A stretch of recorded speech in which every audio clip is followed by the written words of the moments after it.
Hello guys, what is up? It's your boy Delude. I don't even know why I just did that gay ass British accent, but shit happens, they say. Ha! Gay! Now that that's over, that weird ass intro, I'm actually going to be coming here to tell you how to improve your craft, how to get better as a designer. I've been doing it for like 6 years, so I want to say I've learned something, and I'm going to try to give you those 5 tips that I've learned along the way to try to make you better. Yeah. But anyways, hope you guys enjoy the video. So tip number 1 is use Camera Raw Filter. So Camera Raw Filter is basically a raw editing plugin within Photoshop. You don't ever have to leave Photoshop. So for example, I have this image right here, right? So this is the image before Final Effects, right? And this is after Final Effects. So you can see the difference. I mean, it's a pretty big difference. It's way more sharper. The contrast is way nicer, the color shading is way nicer, and I'm actually going to be showing you how to accomplish this in Photoshop without ever leaving it, and it'll make your designs look tenfold better. And that's how you really tell the difference in somebody, if they're serious or not, is their Final Effects, and I'll get into that a little later. Camera Raw Filter is where it's fucking at. So I'm just going to go through the little settings. So first of all, you want to duplicate your whole layer. I usually do Control A, which is select all, Control Shift C that shit, and then that just grabs the whole image, and then you just paste it so you have the original flat image. Then you go to filter, then you want to go to Camera Raw, and then this is where things start to get fun. So you can start playing with temperature.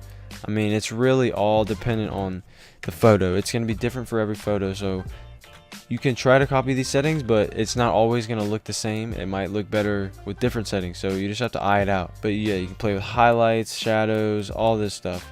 So I usually just, I like to keep my shadows low and my highlights high. And then clarity obviously is, how sharp it is. Dehaze is like a CC, it takes all the light out of it. Vibrance is, how bright the color is, and saturation shit. I mean, it's all pretty self-explanatory, but it's a pretty low-key program that a lot of people don't know about. So yeah, I usually like to add post-crop vignette, but I'm gonna get into that later. I was just letting you know that Camera Raw is where it's at. So on to step 2, or tip 2, excuse me. It's like 7 AM and I'm tired as shit and I'm making this video. But yes, tip 2 is use design packs. So for example, if I'm having trouble making a composition, getting something together, so I would just go to, I would download one of my friends' pack that I already have, which Juice, shout out to Cider. He has a bunch of stuff in here that you can use, like brushes, stuff that's already in here that you can use to combine your composition and make something out of it. So I can take this, just drag it over, this on overlay, and now I got that. I mean, obviously this is pretty shitty. I'm not planning on making a whole header, but you get the point. You can drag and drop and build a composition instead of googling something, googling water, then googling a beach. They might have a beach, he might have a beach already in this pack. On to the next tip. Tip 3 is be resourceful. Find your resource. They say the key to creativity is hiding your sources. So take that with a grain of salt, however you want to take that, but definitely be resourceful. And that's one of the main things in being a successful designer, is you have to find the highest quality resources. If you use stocks, PNGs, wallpapers, especially fonts, when you have all high quality of those, that really sets you up to have high quality work. But yeah, the 4th tip is your Final Effects, like I said earlier, and I said I was going to get to that, which I am now. So flatten your image however you do it. We all have different ways. So what I like to do is I like to go to Camera Raw, and I usually like to set this -5 to -7 range, because I love a blue tint in my work. And then I like to keep the exposure high, and then I set the contrast up. Usually what the exposure is, I do contrast. So it's 0.15, I do 15 contrast. And then I just play with the highlight and the shadows. And then I'll bring the clarity up a little bit, dehaze it a little bit. So you can already see the difference that's made. I mean, I think that's a crazy difference. And then, actually don't do that. Go to filter, and then I like to add a surface blur, which like softens the image. As you can see, like around here, it removes some of the hard noise that may be in the image or something. And then you want to go to sharpen, put sharpen on, and then I usually like to add 50% or 65. It really depends on, I mean, this is all depending on your piece. This isn't all like set, so I can't tell you what to do, but I'm just telling you the process that I go through. Obviously, had to throw that out there. But once you do sharpen, then I like to go back to camera raw, and then I like to go to grain, add some grain, add a post crop vignette to bring more of the focus onto the center of the piece.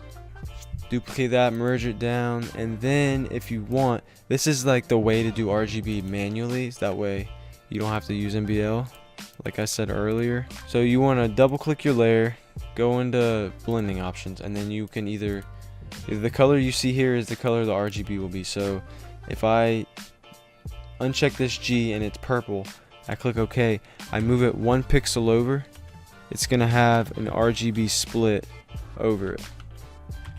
So you see that, right? You can see it right on the edge of the text. It adds a RGB split, which is useful sometimes, but you don't always want to use it in your work. And then also you can add a blur. Usually like to keep that around 1, and then just, you know, randomly spot erase it, add some realism to the piece, and then that's really it. That's really all I do for final effects. But you know, I like to spice up some new effects every once in a while. So another one I like to do is make a new layer, select it black, and then get black and white in your color palette. Go to render, difference clouds, and then you can either set it to overlay or soft light. I like to go with soft light because it's not as harsh on the picture. Turn this down to 60, and then that adds a little smoky effect as well. Another thing you can do, I don't even know why I'm going through all this, is you can make a new layer, and then you can go to gradient, add a black and white top to bottom, set this to soft light, and then that'll make the bottom fade up. You can obviously lower this opacity, but it'll make it so where it's lighter at the top, dark at the bottom. Yeah, that's just a few of my final effects I like to do. I don't even have NBL installed anymore. It's useless to me. So get rid of that shitty program. My 5th tip, and you'll love this one, is don't be bag chasing as a new designer. Now, before you say, what the fuck, dude? I'm spending all this time spending on this on an piece of art for this random COD shithead or whatever. But listen, let me just say this one thing. Being money driven as a new designer will only take you so far, you know, because think about it. If you're a new designer, nobody's going to want to buy shit from you. They want to buy something from an experienced, they don't want to buy something from a new designer. Yeah, it's a very complex program, so you just can't wish it upon yourself. But yeah, those are my 5 tips. I was really spotty and, you know, beating around the bush, but I had a lot of stuff that I was just rambling about that I like to help you guys out with my process and how I do shit. But that's just a little insight on how I do things. If you have any more questions, feel free to drop a comment. And if you enjoyed this video, leave a like. If you didn't, then don't leave a like, because I don't want no posers on my channel, you know, man. But yeah, I hope you all have a great day, and we'll see you in the next video. I hope my voice sounds sexy with this new Yeti I got. I've actually had it, but I'm trying some new settings, so let me know how it is. I'll see you in the next video, and it'll probably be some Fortnite. But have a great day. See you in the next one.